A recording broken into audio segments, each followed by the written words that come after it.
ಬರ್ರಿಪ್ಪ ಬರ್ರಿ, ಹಣ್ಣುಗಳ ರಾಜ ಮಾವಿನ ಹಣ್ಣಿನ ಸೀಸನ್ ಬಂದೈತಿ ಅಂದರೆ ನಮ್ಮ ಅಡುಗೆ ಮನೆಯಾಗ ಏನಾದರೂ ಸ್ಪೆಷಲ್ ಇರಲೇಬೇಕಲ್ಲ. ಇವತ್ತು ನಾವು ಮಾಡಕತ್ತೀವಿ ಬಾಯಾಗೆ ಇಟ್ಟರೆ ಕರಿಗೋ ಮ್ಯಾಂಗೋ ಕೇಸರಿಬಾತ್. ಮೊದಲು ಚಲೋ ಹಣ್ಣಾದ ಮಾವಿನ ಹಣ್ಣು ತಗೋರಿ, ಅದರ ಸಿಪ್ಪೆ ಸುಳಿದು ಹೋಳು ಮಾಡಿ ಮಿಕ್ಸಿ ಜಾರಿಗೆ ಹಾಕ್ರಿ. ಅದಕ್ಕೆ ಒಂದು ಸ್ವಲ್ಪ ಹಾಲು ಸೇರಿಸಿ ನುಣ್ಣಗೆ ಪೇಸ್ಟ್ ಮಾಡ್ಕೋರಿ. ನೋಡ್ರಿ ಈ ಬಣ್ಣ ಹೆಂಗೆ ಕಾಣ್ತೈತಿ, ಅಪ್ಪಟ ಬಂಗಾರದಂಗೆ ಐತಿ. ಈಗ ಒಂದು ಬಾಂಡ್ಲಿ ತಗೋರಿ, ಅದರಾಗ ಒಂದೆರಡು ಚಮಚ ಅಪ್ಪಟ ತುಪ್ಪ ಹಾಕ್ರಿ. ತುಪ್ಪ ಕಾದ ಮೇಲೆ ಒಣದ್ರಾಕ್ಷಿ ಮತ್ತು ಲವಂಗ ಹಾಕಿ 2 ನಿಮಿಷ ಹುರಿಯಿರಿ. ಅವು ಉಬ್ಬಿ ಬಂದ ಮೇಲೆ ಒಂದು ತಟ್ಟೆ ಒಳಗೆ ತೆಗೆದು ಇಟ್ಕೋರಿ. ಆಮೇಲೆ ಅದೇ ತುಪ್ಪದಾಗ ಗೋಡಂಬಿ ಮತ್ತು ಬಾದಾಮಿ ಹಾಕಿ ಕೆಂಪಗಾಗೋ ತನಕ ಹುರಿದು ಸೈಡಿಗೆ ಎತ್ತಿ ಇಡ್ರಿ. ಇಡೀ ಮನೆ ಘಮ ಘಮ ಅನ್ನಬೇಕು.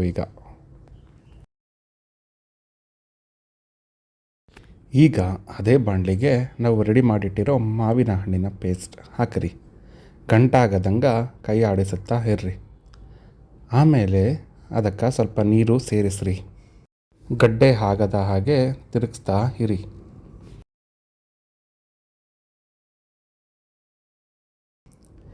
ಈಗ 1 ಕಪ್ ಸಕ್ಕರೆ ಮತ್ತು 1 ಚಿಟಿಕೆ ಏಲಕ್ಕಿ ಪುಡಿ ಹಾಕಿ ಚಲೋತ್ತಂಗೆ ಮಿಕ್ಸ್ ಮಾಡಿರಿ.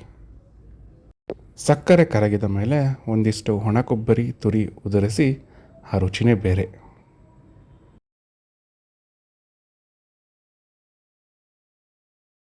ಈಗ ಮಾರಿ ಹಬ್ಬ, ಮೊದಲೇ ಹುರಿದು ಇಟ್ಕೊಂಡಿರೋ ರವಾನ ಹಂತವಾಗಿ ಕೈ ಆಡಿಸ್ರಿ.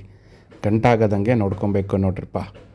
ರವೆ ಮಸಾಲೆ ಜೋಡಿ ಬೆರೆತ ಮೇಲೆ ನಾವು ಹುರಿದು ಇಟ್ಕೊಂಡಿರೋ ಡ್ರೈ ಫ್ರೂಟ್ಸ್ ಹಾಕಿ ಲಾಸ್ಟಿಗೆ ಒಂದು ಕೈ ನೋಡಿಬಿಟ್ರೆ ನಮ್ಮ ಕೇಸರಿಬಾತ್ ರೆಡಿ.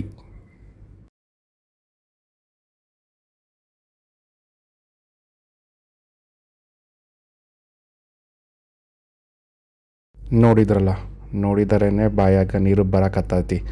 ನೀವು ಮನ್ಯಾಗ ಟ್ರೈ ಮಾಡಿರಿ, ಹೆಂಗಾಗಿತ್ತು ಅಂತ ನಮಗೆ ಕಮೆಂಟ್ನಾಗ ತಿಳಿಸ್ರಿ. ಈ ವಿಡಿಯೋ ಇಷ್ಟ ಆಗಿದ್ದರೆ ಲೈಕ್ ಮಾಡಿರಿ, ನಿಮ್ಮ ಗೆಳೆಯರಿಗೆ ಶೇರ್ ಮಾಡಿರಿ.